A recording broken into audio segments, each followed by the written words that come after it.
মোৰ লগত আছে মৃদুৰাজ।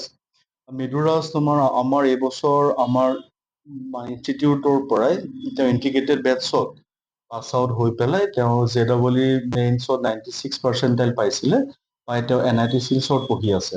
বন্ধত মৃদুৰাজ ঘৰলৈ আহিছে। আমি মৃদুৰাজৰ মুখৰ পৰা দুআষাৰ শুনিম তেওঁ আমাৰ দাসৱানী ইণ্টিগ্ৰেটেড বেটছক তেওঁ কি ফিডবেক দিয়ে। মই 2023 দাসৱানী ইণ্টিগ্ৰেটেড বেটছত এনৰোল হৈছিলোঁ। তাৰপিছত মই আপোনাৰ JEE দিছিলোঁ। JEEত আপোনাৰ মই 96% পাইছিলোঁ। অল ইণ্ডিয়া ৰেংক 72,783 আৰু আপোনাৰ মই আজি NIT শিলচৰত পঢ়ি আছোঁ। আৰু অহা এক্সপেৰিয়েঞ্চবিলাককো কওঁ যে দাসৱানীখন খুবেই ভাল, আহিব পাৰে। ইয়াত ভাল ইণ্টিগ্ৰেটেড বেটছ, ড্ৰপাৰ, প্ৰত্যেকটো কোচিং হয়। আপোনালোক আহি লৈ পেলাই কৰিব পাৰে ক্লাছেছবিলাক, আৰু ছাৰহঁতো বহুত কোঅপাৰেটিভ হয়। সিমানেই, থেংক ইউ।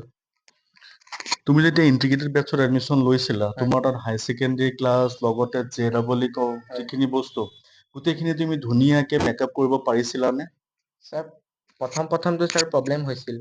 বাট ছাৰ তাৰপিছত ছাৰ মানে মই ষ্ট্ৰেটেজি বনাইছোঁ, ছাৰ মই ডেইলি গ'ল ছেট কৰিছোঁ। তেনেকৈ ছাৰ অকণকৈ ছাৰ গ্ৰেজুৱেলি ইম্প্ৰুভ কৰি মানে অকণ টাইমটো বেছি বঢ়াই গৈ পেলাই মই তেনেকৈ পঢ়িছিলোঁ ছাৰ।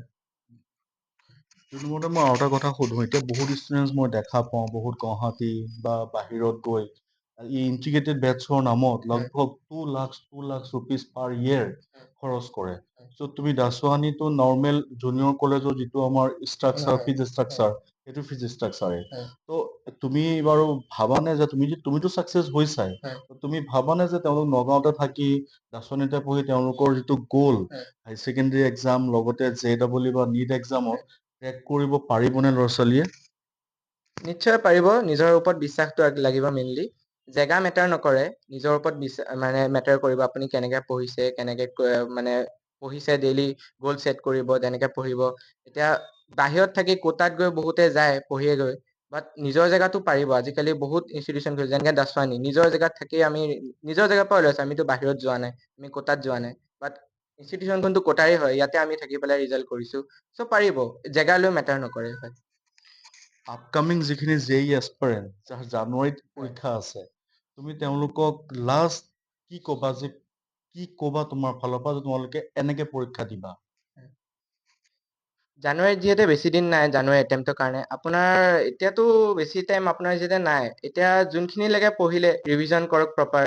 আৰু যিমান প্ৰপাৰ ৰিভিজন কৰিব সিমান আপোনাৰ মানে একুৰেচিটো মেইনটেইন কৰিব, যাতে জানুৱাৰী এটেম্প আহি আছে, ফাৰ্ষ্ট এটেম্পটোতে আপুনি স্ক'ৰ কৰিলে পিছত এডভান্সৰ কাৰণে অকণ টাইম পাব।